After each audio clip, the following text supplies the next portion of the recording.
Friendo, I need for you to stop undoing yourself. And what I'm talking about is all of those behaviors that are not rooted in your health, your healing, your growth, your spirituality, or your actualization that are actually harming you. Behaviors that I would call self-betrayal. Now, here's the thing. Sometimes in life there is stuff that is so subconscious and so ingrained at you that you can't even see it yourself. And sometimes it takes somebody on the outside looking in to be able to tell you a little bit of something about yourself.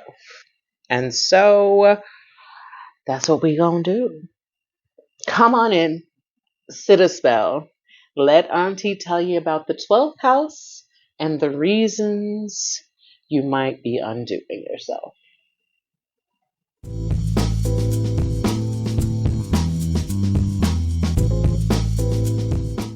Oh, hey, Cosmic Cuties, it is your friendo, the Lady Ms. Vagina Jenkins, Black Queer Autistic Artist and Astrologer. And this week's video is all about the 12th house, self-betrayal, self-undoing, and patterns we can start to notice and disrupt. A little bit of housekeeping before we get into the meat and potatoes of it all. If you're already subscribed, thank you sincerely, and make sure you turn on that notification bell so you can keep abreast of everything going on. And if you're new to the channel, welcome, and make sure that you subscribe. And finally, for both folks that have been here and folks that are new here, have you considered becoming a member of this channel? Membership in this channel starts at $3.99 a month, and you get really cool perks like custom emojis and loyalty badges, and you get to see my content before anyone else. And of course, the best perk of all, you get to support your favorite Black queer autistic astrologer in surviving capitalism. Become a member today. All right, housekeeping done. Let's get into the 12th house and all of its different meanings. So one thing to consider, all of the houses building on each other in sequential order. The third building on the second building on the first. But then could the opposite be said to be true? If we looked at it backwards, then you could think about the houses taking away from the previous house. What does the 11th house take away from the work that the 12th house is doing? And is the 12th house somehow undoing the work of the first house of our presentation and our idea of ourselves? And that's what I mean when I talk about self-undoing. So I primarily think of the 12th house as a place of self-undoing along a spectrum. Could it be self-undoing in the best case scenario, which is this feeling of spiritual attainment, understanding that there's like an ego that needs to die so that we can connect to a universal body of energy? That's one way of undoing the self. But then there's also a negative way of undoing the self. And I think of those and I think of that as the instances that we experience of self-betrayal. Just little subconscious patterns of behavior that we engage in that are not serving our highest and best selves. Other things that I would share about the 12th house. The 12th house is one of 3 water houses, and the water houses are said to be places of secrets. I think that the 4th house is more about the stuff that is secret and private to you that you might want to keep from public view. I think about the 8th house as other people's secrets that you might be carrying, knowing, dealing in. And then I think about the 12th house as the stuff that is kept secret and hidden from yourself. The 12th house reminds me of that Bjork song, you know.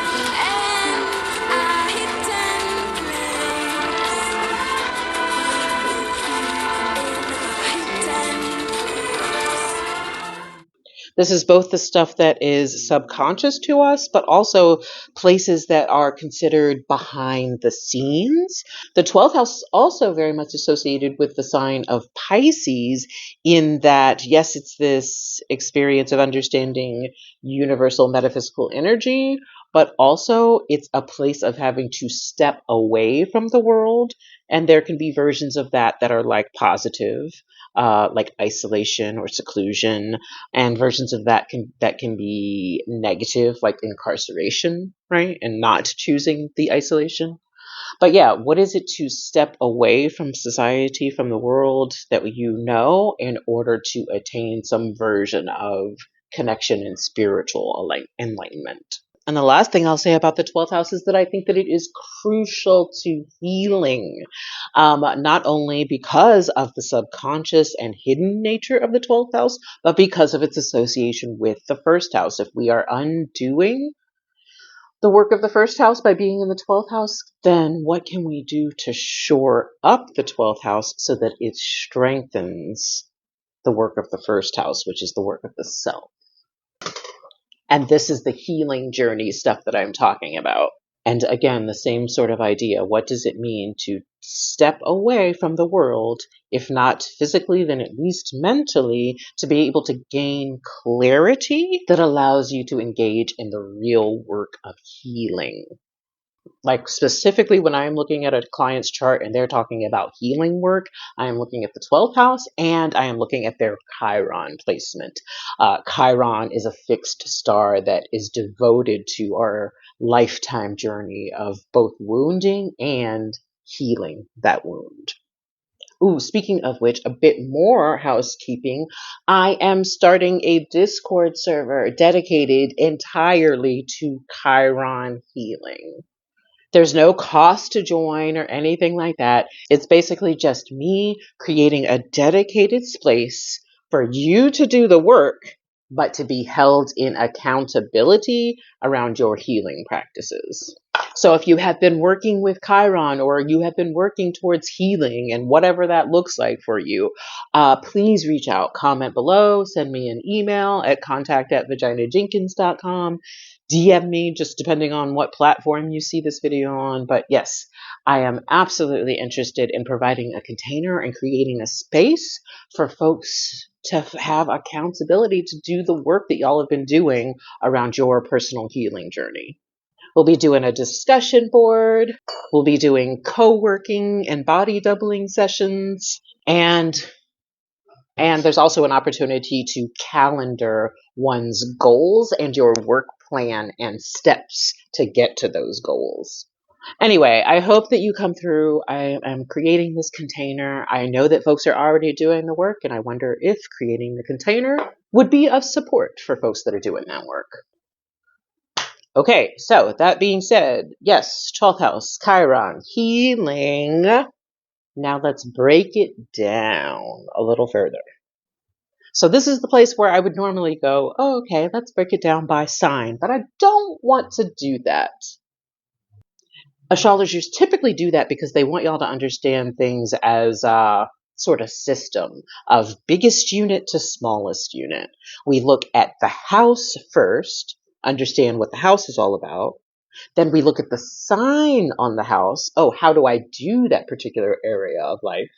And then lastly, we look at the planets as particular medicines or planetary teachers or lessons that you need to learn in that particular area of life and how you're doing it according to that sign on that particular house.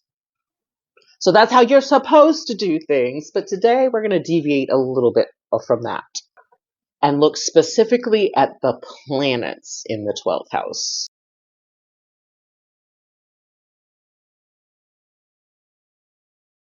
So planets in the house, of course, we're going to look at the sun first. So when I think about the sun, I think about the planetary teacher or the lesson of aspiration. What are the best qualities that you think of when you think about the qualities of your particular sun sign? And how are those qualities not necessarily something that you have innately, but something that you seek to aspire to? I am a person who thinks of the sun sign less as who you are and yourself. I think about that more as the first house, but I think about the sun as the best sort of highest version of yourself. A light at the end of the tunnel, a place that we're going to, not necessarily who we are. So if the sun is a light, we are shining a light on the 12th house, which is one of the darkest places in the chart. If this is, in fact, the hidden place, what does it mean? What does it feel like to illuminate the hidden place, to illuminate that isolated place, to illuminate that place of seclusion and darkness, to illuminate the subconscious? Could this be a person who is very aware of their subconscious motivations in a way that other folks aren't? If this is the hidden place, could this be the experience of shining in the hidden place? Perhaps being known for your spirituality or spiritual practices or spiritual leadership. Or perhaps this is the experience of being a lighthouse. Quite literally, if the 12th house is associated with experiences of spirituality and the liminal space between like the world of living and the world of the dead, and you're shining and you are shining a light, you are the light in the 12th house, then how much attention are you attracting from the spirit realm? And how much more clearly can you see those figures and their messages in a way that other folks cannot? Now let's look at the moon in sitting in the 12th house. So once again, 12th house, things that are hidden, liminal spaces, behind the scenes kind of places. So what is it like to have your emotional safety? That's what I think about when I think about the moon, wrapped up in those kinds of places. What is it like to have emotional safety by being unseen, by hiding in the dark, by living in the hidden place? You know, best case scenario, I would think of this as a person who needs lots of alone time to like emotionally recharge and find safety and like emotional regulation in the world. And it could also be the experience of hiding oneself from others, like being in intimate connection with other folks, but not being able to share your full emotional self with them. But best case scenario, moon in the 12th house, what can you intuitively understand about the spirit realm that other folks may not be able to? What can you intuitively understand about people's subconscious motivations that they themselves might not be clear on, but you can intuit quite clearly? And then, too, what does it mean to find emotional safety on one's own, completely alone, withdrawn from the world, and or connected to spirit somehow? And then we come to Mercury in the 12th house. So again, if the 12th house is about hidden things, subconscious motivation, subconscious ideas, then Mercury comes in and is the realm of ideas, communications. Is this experience the experience of the hidden and secret sides of communication? Is this a person who is adept at both observing, understanding, and holding other people's secrets? Or could this be the experience of someone who is adept at understanding messages from the spirit realm or getting those kind of intuitive downloads, as people call them? Also, if the 12th house is a behind the scenes kind of place, what is this like in terms of communication behind the scenes? Is this the experience of uh, somehow like working in broadcasting, but you're behind the camera or in production or in editing, that kind of thing? Or behind the scenes communications of other sorts, like being a ghostwriter for a musician or author. There's also the idea of what it is that we cannot share because it's sitting in the 12th house. So is this the experience of a person who is unable or unwilling to share their genuine, authentic thoughts, to communicate effectively with other folks? Could this also be the experience of your own thoughts being unclear to you? And then if we're specifically thinking about self-betrayal, how is Mercury in the 12th house engaging in self-betrayal? Are you saying words or sharing thoughts that are antithetical to who you are, somehow undoing your sense of self? Or same problem, different issue, are you not sharing those thoughts? We're talking again about that experience of not sharing those thoughts and being more secretive. particularly when it counts and when it actually be in your favor to share information. And then we come to Venus in the 12th house. So again, 12th house, hidden things, hidden places, things that are isolated or somehow removed from society. And yeah, when I think about Venus sitting in this house, the vibe is very much secret lovers. Yeah, that's what we are. And what I mean by that is experiences of attraction, romantic or platonic, that are not upfront. Are you admiring someone from afar and not speaking on it? Is someone admiring you from afar and not speaking on it? Now, if this was the 8th house, I would say, oh, stalker.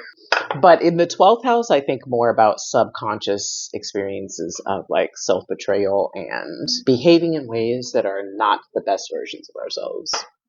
I could also see that there could be secret romantic relationships with a Venus in the 12th house experience. That experience of like that old school secret family, you know, a man with a whole secret family or mistress.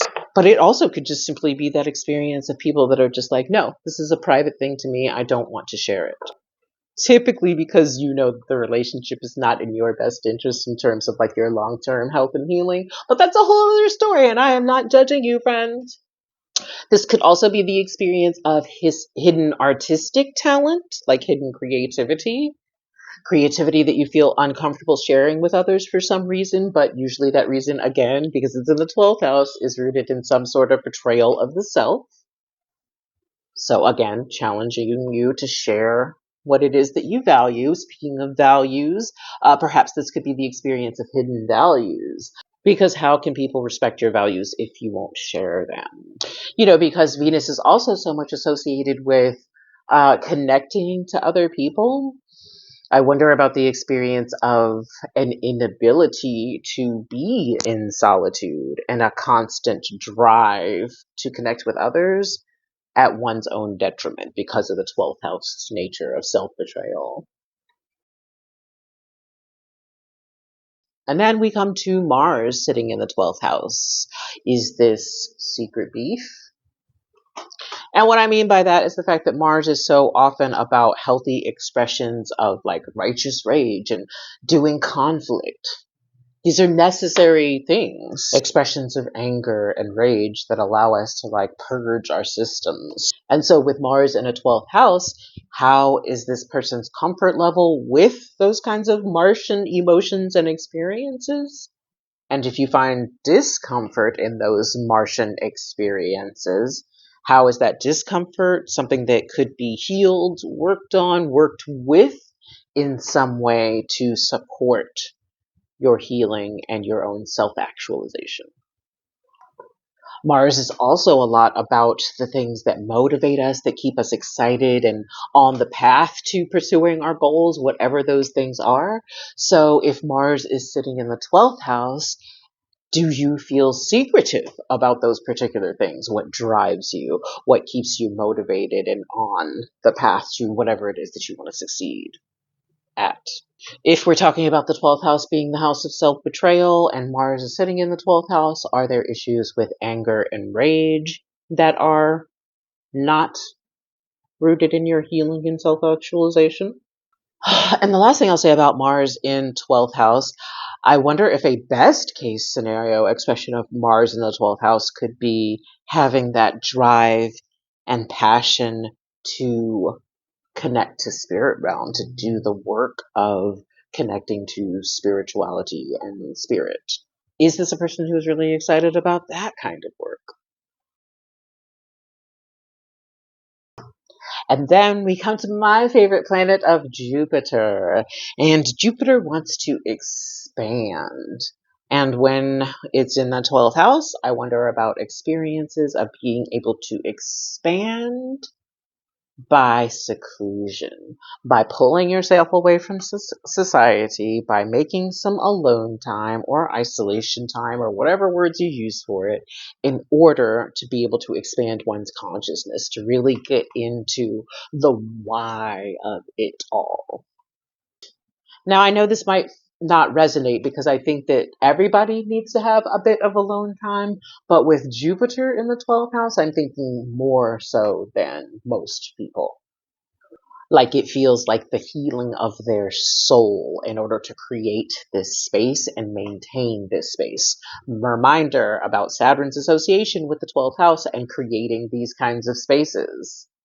But because of that intense desire to expand and keep expanding this particular realm, I wonder about annoyance with the opposite. So we're looking at the 12th and 6th house axis, and the 6th house is very much about like the mundane, everyday reality, daily routines, that the 9 to 5 grind of it all. And so I wonder about Jupiter in the 12th house expanding the 12th house so much that you get incredibly annoyed with 6th house experiences, which are just everyday life experiences.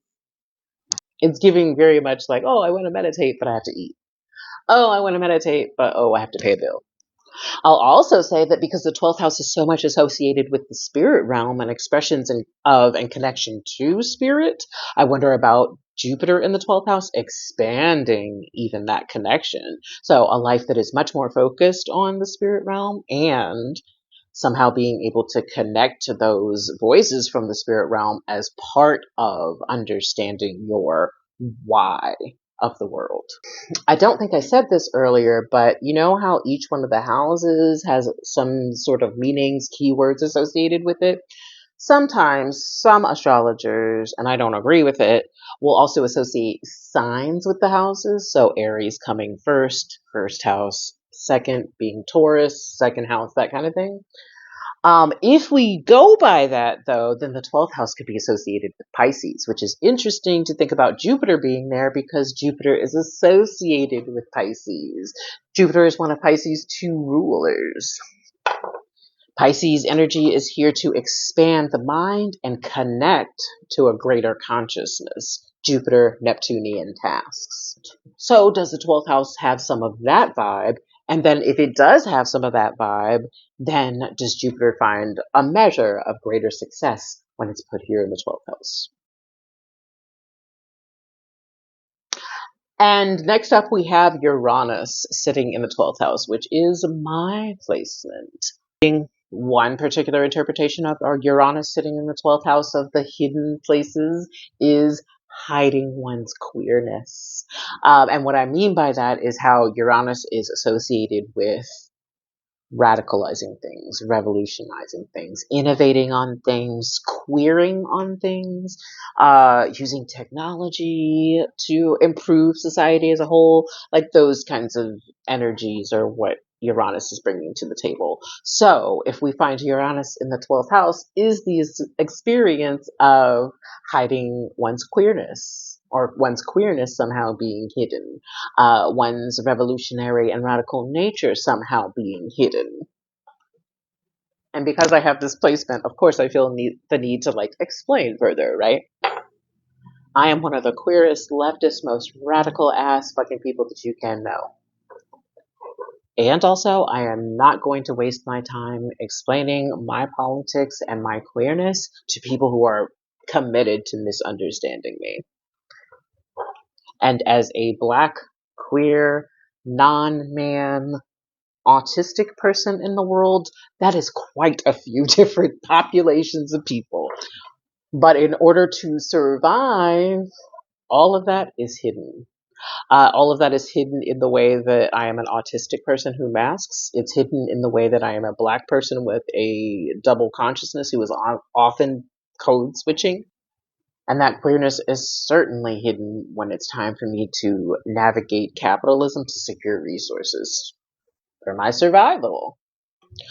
Also, if Uranus is the spirit of like innovation, is this an experience of doing spirituality or connecting to the spirit realm in some sort of innovative way that we had not considered before? Or is this perhaps the experience of using technology, new technologies to connect to spirit?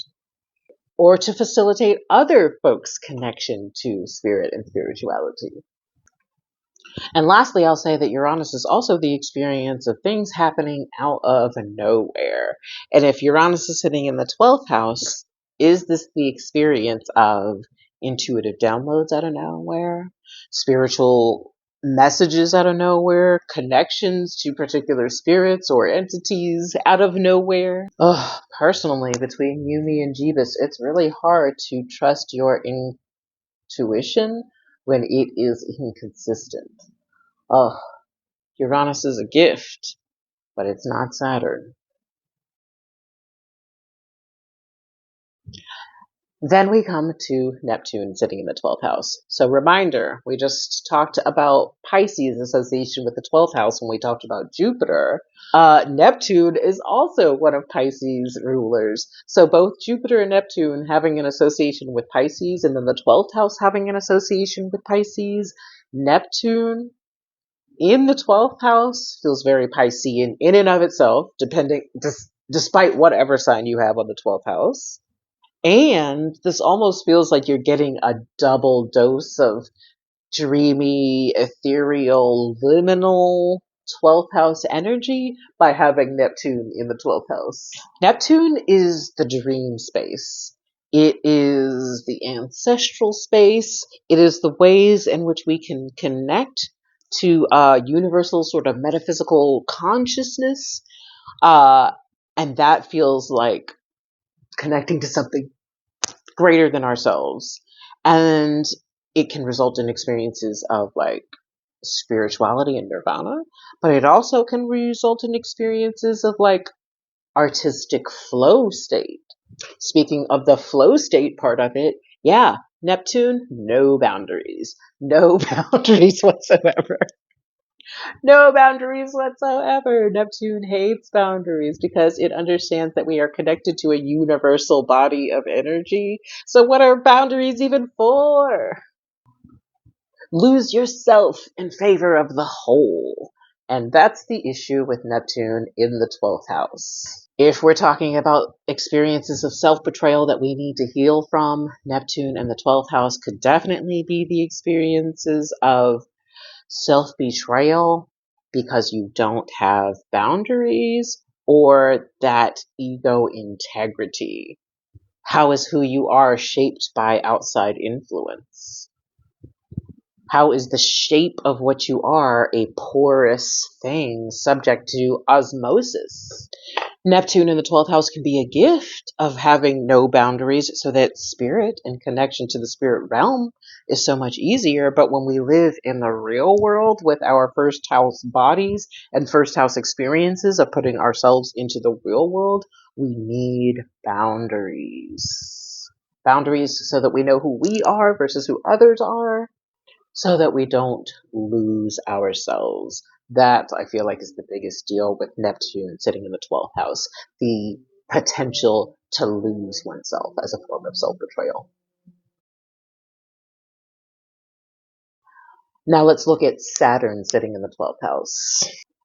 So once again, Saturn finds its planetary joy in the 12th house. It says, yes, containers, structures, boundaries. Yes, that's exactly what I need so that I can consider the things that I want to do in my first house, right? So Saturn sitting in the 12th house starts its work. It starts doing its work of creating those walls, those boundaries.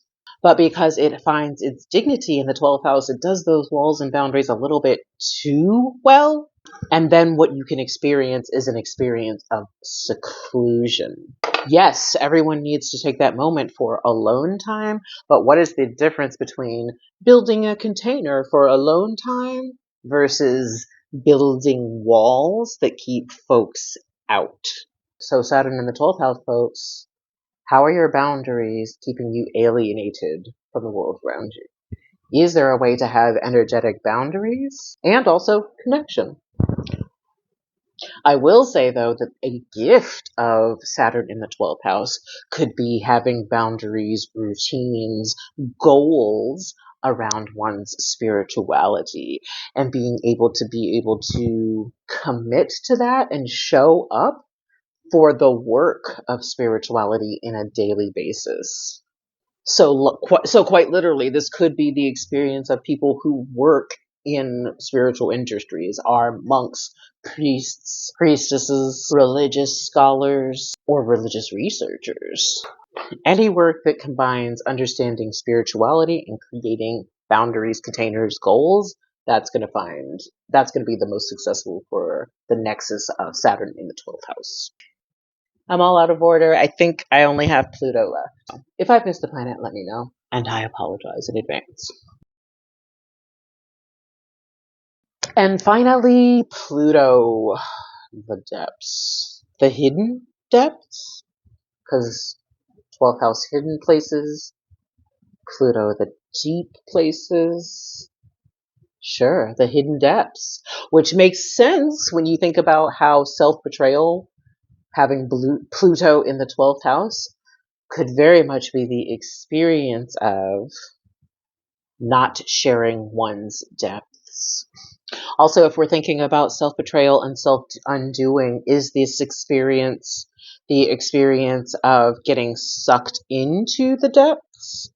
And the self-betrayal comes in by not fighting for some positivity? Or is it the opposite experience of constantly engaging in toxic positivity out of fear of going to the depths? And is that how the self-betrayal shows up?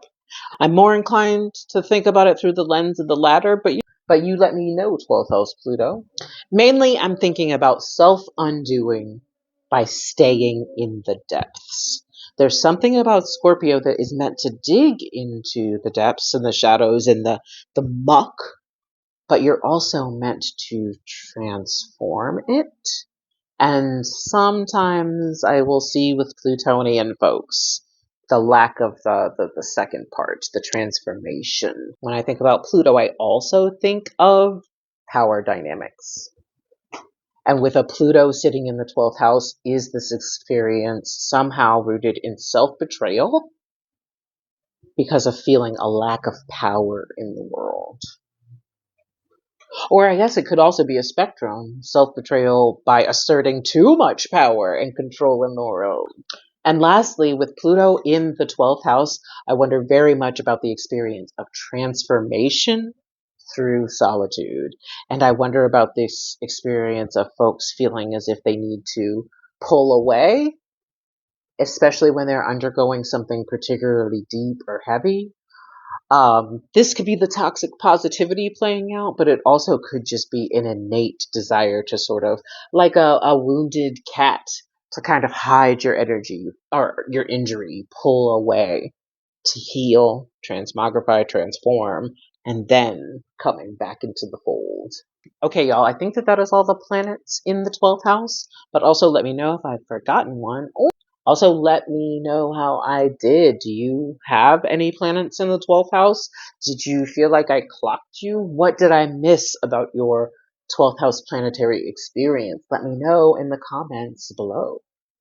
Alright, y'all, I absolutely appreciate you for watching this video. Thank you for being subscribed. Thank you for commenting. Thank you for liking. And of course, thank you, as always, for making time for queer astrology. Bye!